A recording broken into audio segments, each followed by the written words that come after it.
On va plus loin à présent dans l'essentiel avec Ziad Limam. Bonjour Ziad. Bonsoir. Bonne année à vous. Bonne année à vous. Directeur du mensuel Afrique Magazine. Afrique Magazine qui titre en une sur l'Afrique du futur, numéro double, décembre-janvier. Merci d'être avec nous. Anne Corpet est également avec nous. Bonjour Anne. Bonsoir. Chroniqueuse internationale ici même à France 24. Au sommaire, Moscou réclame un traitement humain et digne et le retour rapide des membres d'équipage du navire russe saisi par l'armée américaine. Réaction mesurée de Moscou. Le pétrolier soupçonné par les États-Unis d'avoir tenté de charger du brut vénézuélien. Tandis que Donald Trump lui dit étudier activement un rachat du Groenland au Danemark. Plus question de coup de force, donc, du moins plus dans l'immédiat, mais Copenhague a déjà fait savoir, le territoire autonome n'est pas à vendre. Des discussions auront tout de même lieu entre gouvernements des deux pays la semaine prochaine. C'est tout de suite, on va plus loin.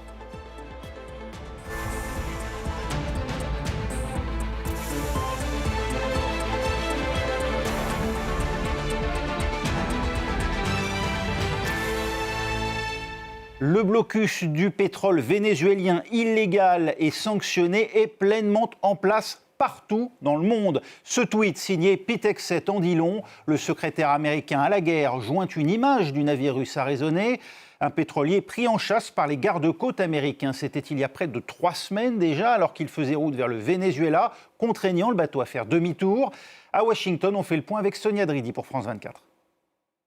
Les États-Unis ont appréhendé 2 navires qui se trouvaient dans 2 situations différentes. Il y avait le Belawan, saisi en haute mer après plus de 2 semaines de course-poursuite par les gardes-côtes américains, qui avaient d'ailleurs un mandat judiciaire donné par un juge fédéral pour l'appréhender. Et puis de l'autre, le Sofia, intercepté au large de Venezuela sans pavillon valide. Les autorités américaines ne pouvaient pas légalement le saisir, mais ils pouvaient l'arraisonner et c'est ce qu'ils ont fait. Et ces 2 cas montrent que les États-Unis agissent sur tous les tableaux. Quand ils ont un mandat, ils saisissent. Quand ils n'en ont pas, ils bloquent, ils escortent, ils immobilisent. On n'est plus dans une simple politique de sanctions sur le papier, on est vraiment dans une application concrète, navale, usage militaire, même loin des côtes américaines. Et surtout, ces 2 navires sont dans une même catégorie, celle de la flotte de l'ombre, cette flotte clandestine. Ce sont des pétroliers qui changent de nom, de pavillon, de route pour continuer à transporter du pétrole malgré les sanctions américaines. Donc oui, on peut parler d'un durcissement très net du blocus et les bateaux peuvent changer de drapeau, changer de nom, aller loin des côtes en eau internationale, mais ça ne suffit plus pour passer sous le radar des Américains. Allez, vous avez reconnu Sonia Ghezali et non pas Sonia Dridi. La Russie a naturellement condamné la manœuvre américaine, contraire selon Moscou au régime international de liberté de navigation qui s'applique en haute mer.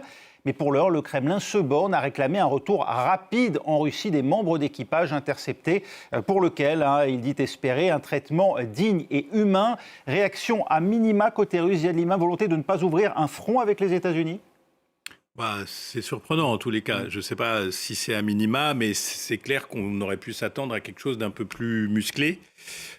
Rapatrier les marins, c'est vraiment j'allais dire, le point zéro, quoi. Donc, peut-être qu'il y a une part de surprise, peut-être qu'il y a un moment de flottement sur l'interprétation de cette prise d'assaut d'un bateau. Est-ce que c'est un message purement pour la Russie ? Est-ce que c'est un message pour tout le monde et de dire le blocus pétrolier du Venezuela, c'est sur toutes les mers du globe ? Est-ce que c'est les deux ? Voilà, donc on est un peu quand même dans cet entre-deux. Ce qui est quand même assez impressionnant, c'est le long bras de l'armée américaine quand même. Là, je veux dire, sur plusieurs jours, on voit à quel point cette machine militaire est capable de faire des choses extrêmement complexes. Ce bateau, semble-t-il, a été traqué pendant je ne sais pas combien de mois avec tous les moyens possibles, donc vraiment un bateau. Mais la capture de Maduro aussi. Enfin, je veux dire, on a quand même une machine militaire qui se projette comme ça dans le monde entier. C'est très impressionnant, assez inquiétant aussi. Cette manœuvre, Anne Corpel, comporte un réel risque d'escalade, d'autant que le Royaume-Uni a apporté un soutien opérationnel aux Américains, puisque le pétrolier a été saisi dans le détroit entre le Royaume-Uni, l'Islande et le Groenland. On en reparlera tout à l'heure. Oui, c'est vrai que c'est la première fois que les Américains interceptent un navire qui bat pavillon russe, que celui-ci semblait en plus escorté par un sous-marin russe, mais à distance. Mais du côté américain, on dit non, il n'avait pas de pavillon. Enfin, il se garde bien de dire on a attaqué un bateau russe. Et concernant l'équipage, la porte-parole de la Maison-Blanche, tout à l'heure, a dit que l'équipage avait contrevenu aux sanctions américaines sur le Venezuela et qu'en conséquence, il serait jugé. Donc, pas question de renvoyer l'équipage pour l'instant à Moscou. Ils disent c'est un navire de la flotte fantôme vénézuélienne et pas russe. Bon, de toute façon, il faut dire ce qui est, Moscou n'a pas les moyens d'ouvrir un nouveau front. Les Russes sont absolument occupés en Ukraine, où ils ont toutes leurs troupes, et surtout pas un nouveau front contre la puissante armée américaine.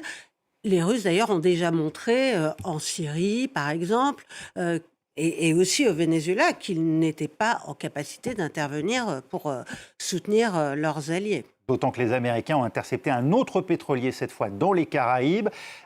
Washington s'arroge le droit d'imposer son embargo sur le pétrole vénézuélien à quiconque souhaite s'en approcher, même la Russie. C'est un message aussi destiné à la Chine, d'après vous, Ziad Limam ? À la Chine qui a beaucoup perdu dans cette histoire, parce qu'ils ont beaucoup investi au Venezuela, donc eux, c'est du net perte. Non, je pense que c'est très impressionnant cette histoire, parce que, bon, on peut dire, OK, on veut régler un compte avec Maduro. Il était indicted, comme on dit aux États-Unis, il y en avait même 2, des actes d'accusation. C'est une vieille affaire entre les États-Unis et le chavisme, entre Chavez, Maduro, etc. Bon. Jusqu'à un certain point, on peut suivre cette logique qui est quand même déjà particulièrement gênante d'aller prendre quelqu'un chez lui, de le sortir. Il y a eu beaucoup de morts, contrairement à ce qu'on a dit, semble-t-il maintenant. 55 au moins. Oui, voilà, la garde présidentielle, d'autres gens, enfin bon bref. Donc c'était pas une petite affaire. Mais là, on rentre dans un deuxième chapitre qui consiste à dire, le Venezuela, c'est chez moi. Votre pétrole, c'est le mien. C'est moi qui décide. Qu'est-ce que je vais en faire, qu'est-ce que je vais pas en faire. C'est quand même la mise sous tutelle. Et je sais pas si les gens se rendent bien compte. Le Venezuela, c'est pas une petite île des Caraïbes, c'est un pays de 35 millions d'habitants, c'est une histoire, c'est complexe. Il y a des élites de droite, de gauche, des opposants qui ont été mis totalement sur la touche parce que l'analyse CIA, Rubio, etc., c'était de dire finalement on n'y arrivera pas avec les opposants. Autant essayer de mettre les actuels, de les transformer en collabos. Il n'y a pas d'autre mot. Et on voit à quel point... faire nos obligés, oui. Oui, on voit à quel point la vice-présidente, qui semble-t-il avait des liens avec l'industrie pétrolière américaine assez ancien, mais on voit à quel point elle essaie de naviguer dans ce piège. Mais c'est, de mon souvenir, je n'ai jamais vu... Enfin, je ne me rappelle pas des États-Unis disant « ça, c'est à moi ». Et je le prends comme ça. Il y a eu des guerres, il y a eu l'Irak, il y a eu... Mais cette manière-là, c'est très surprenant. Et avec une réaction à minima des Chinois aussi. Il y a juste eu la porte-parole du ministère des Affaires étrangères qui a parlé d'actes de harcèlement typiques des États-Unis.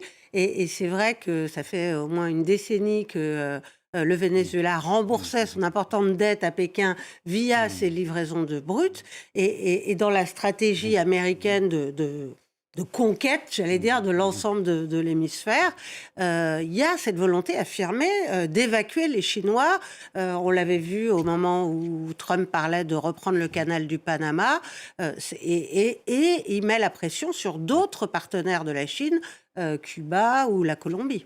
Le signe que l'administration Trump n'entend pas relâcher la pression sur le pouvoir vénézuélien, privé de recettes pétrolières, donc y compris après la capture de Maduro, parce que c'est ça, l'embargo, il continue. Oui, c'est ce que je vous dis. L'idée, c'est de les mettre au pas et de les mettre sous tutelle. Alors, bon courage, parce qu'on a déjà vu ça. On a déjà vu à quel point l'interventionnisme américain pouvait créer des catastrophes majeures. On peut reparler de l'Irak en particulier, mais il y en a d'autres. L'Afghanistan, le départ en courant sur le tarmac avec les C-130 qui prennent ce qu'ils peuvent. Je veux dire, mais sur la symbolique qui consiste à dire « je prends, c'est chez moi », et je fais ce que je veux de votre richesse. C'est fou. Et même dans son tweet, ça va même plus loin. Si c'est moi, président des États-Unis, qui vais décider. Et là, à 50 millions de barils qui vont me livrer. Là, franchement, ce qui est très étonnant, c'est quand même, vous le disiez, ce qui est très étonnant, quand même, c'est la gêne. On a vu en France, une première réaction de Macron, montée des boucliers, réunion à l'Élysée, deuxième réaction en Angleterre, etc. On sent une gêne très, très importante. Comment gérer cet empire américain qui a l'air fort militairement, ça, il n'y a pas de discussion, mais en plus, on ne sait pas ce que ça va donner, on ne sait pas quelles vont être les conclusions, on ne sait pas s'il ne va pas y avoir des révoltes, il va y avoir le cas de la Colombie qui arrive, je crois qu'il y a des élections en plus qui sont dans 4-5 Oui. mois en Colombie, donc on va on avoir manifeste un ce soir, d'ailleurs, à interventionnisme Bogota. américain majeur. Qu'est-ce qui va se passer à Cuba? Qu'est-ce qui va se passer au Groenland? Je veux dire, les chefs d'État qui sont à ce niveau de réaction sont pétrifiés, en fait. Les classes politiques sont pétrifiées. Alors, à commencer par les nouveaux dirigeants du Venezuela qui, si l'on en croit Marco Rubio, coopéraient à Washington sur cette affaire de tankers russes. Écoutez. Vous savez ce que demande le gouvernement de transition vénézuélien? Que le pétrole qui a été saisi fasse partie de cet accord. Ils ont bien compris que s'ils veulent vendre leur pétrole et générer des revenus sans risquer l'effondrement économique, il faut qu'ils coopèrent avec les États-Unis. Oui, elle va même plus loin. Nous restons en étroite coordination avec les autorités par intérim et les États-Unis vont continuer à dicter leurs décisions. Voilà ce qu'indiquait cet après-midi Caroline Leavitt, la porte-parole de la Maison-Blanche, Anne Corpet. Aujourd'hui, les chavistes, toujours au pouvoir au Venezuela, seront donc prêts à donner des gages, voire même se faire dicter leurs conditions par les États-Unis. Ils n'ont pas tellement le choix, hein, d'autant que Marco Rubio l'a répété cet après-midi, hein, Donald Trump est prêt à intervenir une deuxième fois au Venezuela, quand il le voudra, s'il estime que les autorités qui sont restées en place ne sont pas assez soumises à ces desiderata. Alors donc, oui, les États-Unis vont continuer à dicter aux autorités vénézuéliennes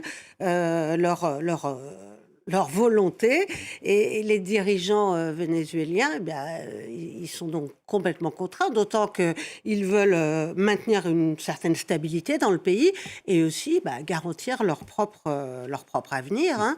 Et aujourd'hui, il y a eu la compagnie pétrolière vénézuélienne qui a annoncé négocier la vente de pétrole aux États-Unis comme s'il s'agissait d'une négociation commerciale de gré à gré. De gré à gré, alors qu'elle intervient dans un espace totalement contraint. L'éviction de Nicolas Maduro ne pourrait donc en définitive, Ziad Imam, se résumer qu'à une simple révolution de palais qui ne servirait que les intérêts des États-Unis et de personne d'autre, à commencer par le peuple vénézuélien. Vous pensez qu'on peut s'en tenir là? Non, je pense que lire le pouvoir aux États-Unis, c'est compliqué en ce moment. Parce qu'entre le président qui fait des scènes de guignolerie aussi en même temps, parce que l'espèce de speech totalement délirant d'hier soir, où il est parti dans tous les sens. Enfin bon.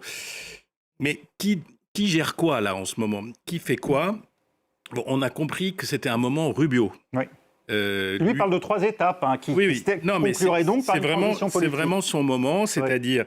lui, c'est un républicain traditionnel, il a été sénateur, qui s'est rallié à Trump qui avait bien vilipendé Trump à son temps, puis qui s'est rallié quand il a vu que le vent était dans ce sens-là, mais qui a un agenda assez personnel, intime, je dirais. Il est d'origine cubaine, il a un compte à régler avec tous ces régimes de gauche latino-américains, et si on pouvait mettre de l'ordre dans tout ça et virer tous ces gugus et créer une Pax Americana qui soit en plus rentable et profitable, très bien. Et il sait qu'il marque des points dans l'opinion, une certaine opinion, et il sait qu'il a une porte chez Trump sur ça. Et puis il y a l'autre parti, qui est la America First, par J.D. Vance, qui a disparu de la circulation. On l'entend plus d'un seul coup. Et on voit bien que le Trumpisme, dans cette espèce de projection internationale, on voit aussi le combat intérieur au mouvement MAGA, au Trumpisme. Qu'est-ce qui va se passer? Parce que le temps est court. Il y a des midterms qui arrivent en novembre. Trump, quand même, malgré toute sa puissance, il ne peut pas être élu, sauf si c'est le coup d'État numéro 2. Alors là, bon, je ne sais pas où on va. Et donc, il y a aussi ça. Mais il y a une doctrine qui est portée par certains, qui est l'hémisphère, c'est chez nous. Le premier qui met les pieds... ça passera pas, et le Groenland fait partie de l'hémisphère de chez nous. Avec cette doctrine Monroe exhumée, la doctrine Monroe exhumée par Donald Trump il y a à peine un mois finalement, et qui depuis est reprise comme une antienne par le président américain, il s'est trouvé un nouveau combat, Donald Trump, et ce faisant, est-ce qu'il ne crée pas un hiatus au sein de son propre électorat, ceux qui l'ont porté au pouvoir? Oui, il y a déjà des membres éminents du camp MAGA qui dénonçaient l'intervention en Iran, qui dénoncent l'intervention au Venezuela et qui disent à leur président, mais on vous a élu pour que vous occupiez du prix des œufs, par exemple. Oui. Et alors lui dit, en mettant la main sur le pétrole vénézuélien et peut-être possiblement demain en inondant le marché de pétrole, je ferai baisser les prix. C'est ce qu'a dit Viktor Orban d'ailleurs à l'appui de la politique il avait de Donald déjà Trump. dit qu'avec les droits de douane, il ferait baisser les prix. Là, les Américains, ils voient bien que quand ils font leurs courses, le caddie de la ménagère reste extrêmement cher. Et il y a effectivement une grosse grogne. Mais il y a cet électorat, notamment cubain de Floride, qui attend avec une certaine impatience la chute du régime cubain. Et là, ce serait vraiment une victoire importante pour Rubio, pour le camp MAGA, un électorat latino qui en plus commençait à se détacher de Donald Trump du fait des rafles qui sont effectuées parmi les clandestins ou pas d'ailleurs, parmi les immigrants aux États-Unis. Et là, cet électorat latino, qui est important, commence à revenir. Donc effectivement, il est dans un entre-deux assez compliqué à gérer. Vous voulez ajouter, Ziad Imam? Non, parce que l'histoire du prix du baril, c'est encore un autre grand chapitre, parce que si vous inondez le marché, vous percutez aussi les intérêts des producteurs américains qui ne sont pas négligeables. L'Amérique produit du gaz et du pétrole. La deuxième chose, c'est que, alors, sans être un ingénieur pétrolier, il semblerait que ce pétrole vénézuélien, c'est un pétrole lourd, qui est compliqué à raffiner, et c'est une des raisons pour lesquelles d'ailleurs le Venezuela en exporte de moins en moins, parce que tout son appareil de raffinage s'est déglingué, etc. Donc de dire on prend le pétrole, c'est une affaire de 10, 20, 25 ans. C'est-à-dire qu'il faut tout remettre, l'industrie en place, etc. Donc on verra bien ce qu'on verra. Après, ça va avoir des impacts. Ça va avoir des impacts sur le Canada, qui est le premier... Je crois, le premier fournisseur aujourd'hui, avant l'Arabie Saoudite, je ne connais pas exactement, je ne me rappelle plus des chiffres, mais les Canadiens vendent du pétrole aux États-Unis. Si on les exclut, on les affaiblit. Ça rentre dans le plan d'affaiblir le Canada lui aussi, parce que ça fait partie des lubies ou des objectifs. Donc on voit bien que tout ça... Et puis, bon, on n'a pas parlé de l'Arabie Saoudite, etc., qui sont un peu les gens qui font les... Donc tout ça est très compliqué. Et franchement, la sensation que moi j'ai de manière très intuitive, c'est comme souvent, la première étape était totalement planifiée. Et l'opération Maduro, excusez-moi, sur le plan technique, militaire, etc., c'est l'Amérique à son top militaire. Mais on sent que derrière, c'est pas très préparé, qu'on ne sait pas très bien où on va. Il insulte le prix Nobel de la paix. Bon, on se demande pourquoi elle a eu le prix Nobel, mais quand même, elle l'a eu. Il l'insulte en disant elle est nulle, elle n'y arrivera pas. Le pauvre homme qui avait été probablement élu en 2024, on l'a sorti, on l'a rentré dans le placard. On met les chavistes qui tapent sur la population. On n'a pas le plan 2 ni le plan 3. Et c'est la même chose, ce qui se passe à Gaza aujourd'hui. On ne sait pas ce qui se passe. Les gens crèvent sous la flotte et le froid. Est-ce que ligne jaune, pas ligne jaune, plan, pas plan, etc. Tout ça, c'est la deuxième étape. Et à chaque fois, le Trumpisme montre sa limite, qui est de mener les projets à terme. Allons-y, puisque vous voulez coloniser. Montrez-nous ce que vous savez faire en termes de colonisateurs. L'hyperactivité des États-Unis, qui donne en tout cas des surfroides à leurs alliés, car plus un jour ne se passe sans que Donald Trump ne fasse valoir ses prétentions sur le Groenland et n'émette un doute sur la solidité de l'Alliance Atlantique. Les deux dossiers semblant d'ailleurs étroitement liés. Serine Bey. Des attaques contre l'OTAN qui ont de quoi semer le doute sur les futurs projets de Donald Trump. Sur son réseau Truth Social, le président américain a remis en cause la confiance des États-Unis envers l'organisation militaire. La Russie et la Chine n'ont aucune crainte de l'OTAN sans les États-Unis. Et je doute que l'OTAN soit là pour nous si nous avons vraiment besoin d'eux. Tout le monde a de la chance que j'ai reconstruit notre armée lors de mon premier mandat et que je continue à le faire. Nous serons toujours là pour l'OTAN, même s'ils ne seront pas là pour nous. Un message publié moins de 24 heures après des propos menaçants envers le Groenland. Donald Trump, qui n'avait depuis sa réélection jamais caché ses velléités expansionnistes, déclarait lundi étudier plusieurs options pour s'emparer du territoire danois. Et parmi ces options, l'utilisation de l'armée. Des mots qui ont été depuis nuancés par le républicain Mike Johnson, président de la Chambre des représentants aux États-Unis. Les États-Unis ont toujours des options militaires pour tout. Je pense que c'était juste une déclaration générale. Sur le Groenland, il est assez évident que nous nous concentrons sur les canaux diplomatiques. Mon propre gouverneur de l'État de Louisiane a été nommé pour ce rôle, celui d'émissaire, et nous espérons des résultats productifs. Les déclarations de Donald Trump ont tout de même suffi à inquiéter l'Union européenne, qui apporte son soutien au Danemark dans une déclaration commune. Le Groenland, premier concerné, s'est aussi ému des propos du président américain. Si vous voulez mon avis, je trouve cela déplorable. Je trouve que ce n'est pas du tout une bonne manière de collaborer avec ses partenaires. Ces menaces du locataire de la Maison-Blanche visent à pousser les Danois à entamer des négociations, avec comme objectif final acheter l'île au Danemark. Et la Maison-Blanche fait savoir à nouveau ce mercredi que Donald Trump étudie activement un achat du Groenland. Marco Rubio lui s'entretiendra la semaine prochaine avec des responsables danois. Anne, de guerre lasse, les Danois pourraient céder aux pressions américaines et négocier une cession du Groenland pour s'éviter une crise aux conséquences insoupçonnables. L'achat du Groenland, c'est une vieille lubie américaine.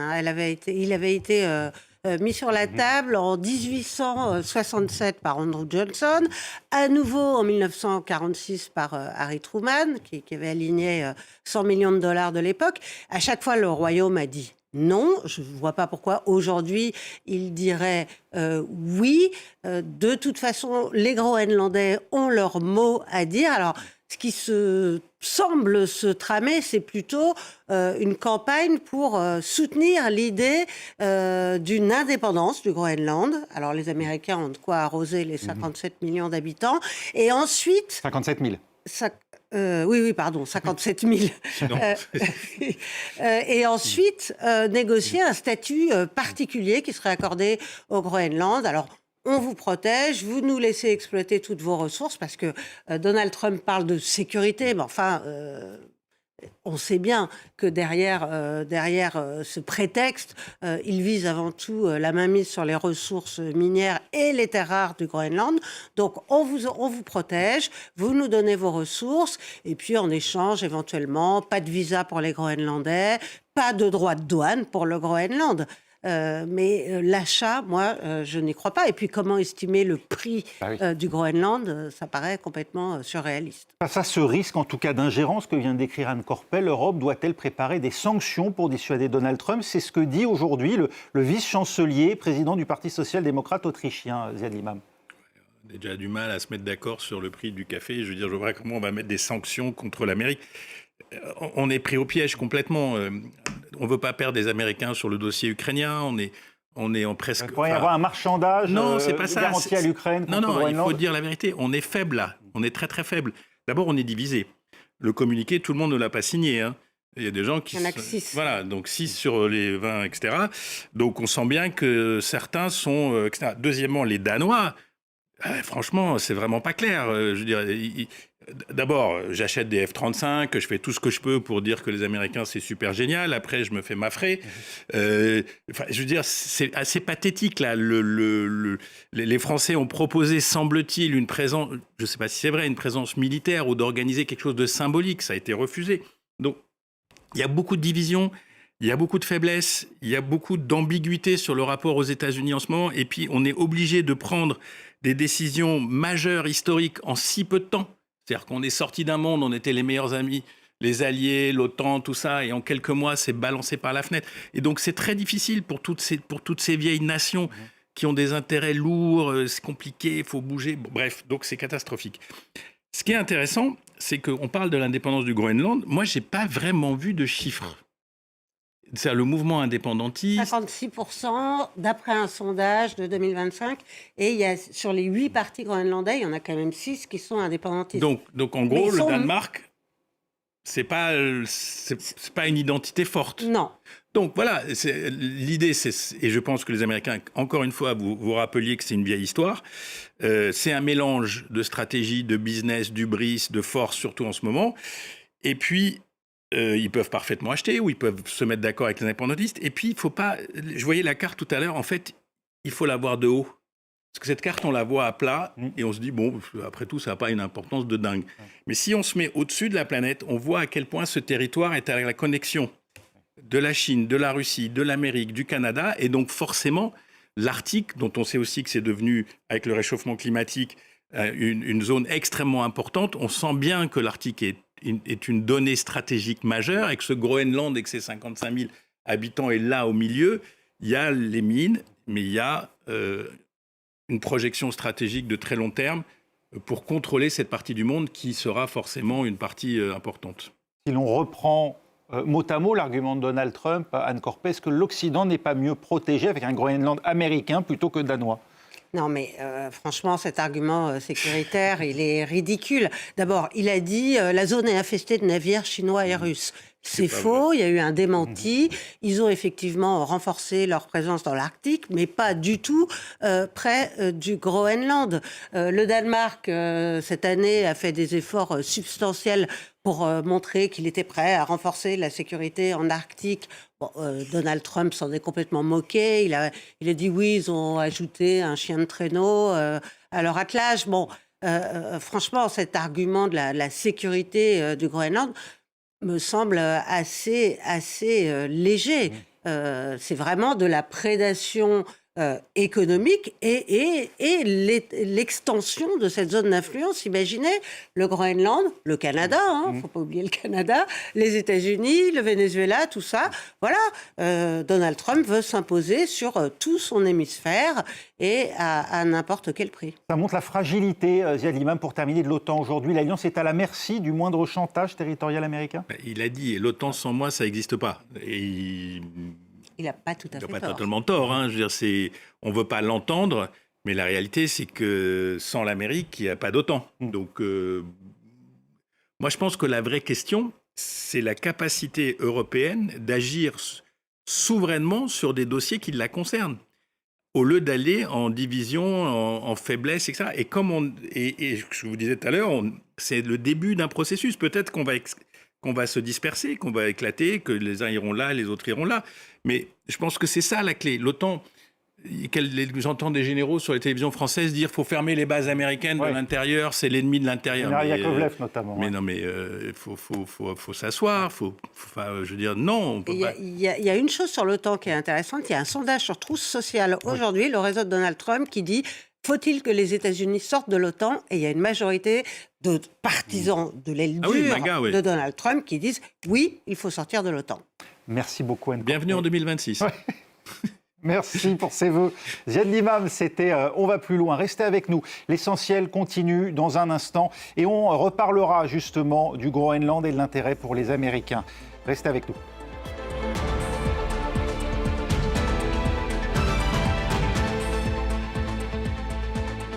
Faites un tour complet de l'actualité dans l'Actu 360, aux côtés de Claire Hildebrand. Tous les faits, toutes les clés pour décrypter l'actualité. Je vous retrouve tous les soirs dans l'Actu 360 en direct sur France 24.